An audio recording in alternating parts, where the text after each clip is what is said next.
Today's book is Simon's Book by Hendrik Drescher. And don't forget, next week is spring break, and this book is for Tanner. Late one evening, a young boy began to draw a story about Simon and the scary monster. He became drowsy, and instead of finishing the drawing, the boy headed for the comfort of his downy bed, leaving Simon stranded on the page with a big furry beast. As soon as the boy was asleep, a curious sound came from the direction of the drawing table. First, it was a faint shuffle, then a louder rustle. One by one, like caterpillars, the pens crept out of their jar onto the drawing pad. The bottle of ink followed.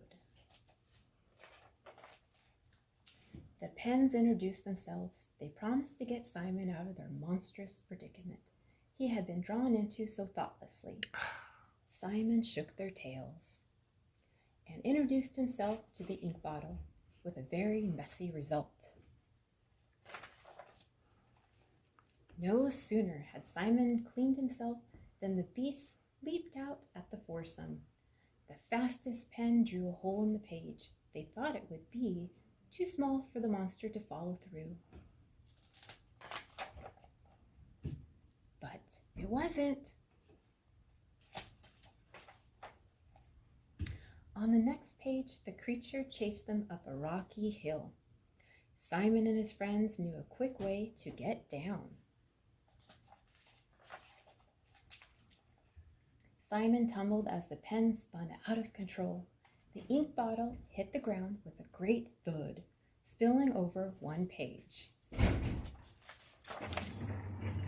Almost out of energy and ink, Simon and his friends watched as the beast crept toward them through the splatter. It perched silently above them, waiting for the right moment to leap.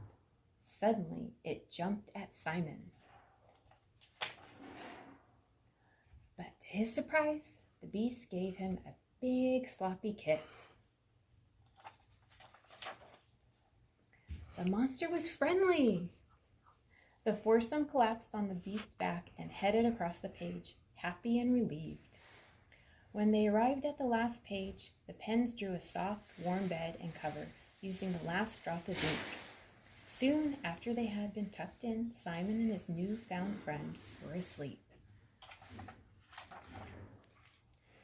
Then the ink bottle jiggled off the page like a tired old hermit crab. The pens retired to the comfort of their spacious jar, yawned a sigh of relief, and dozed off. The boy awoke the next morning, fully rested. To his amazement and delight, there was a book on the table where he had left the drawing of Simon and the monster the night before.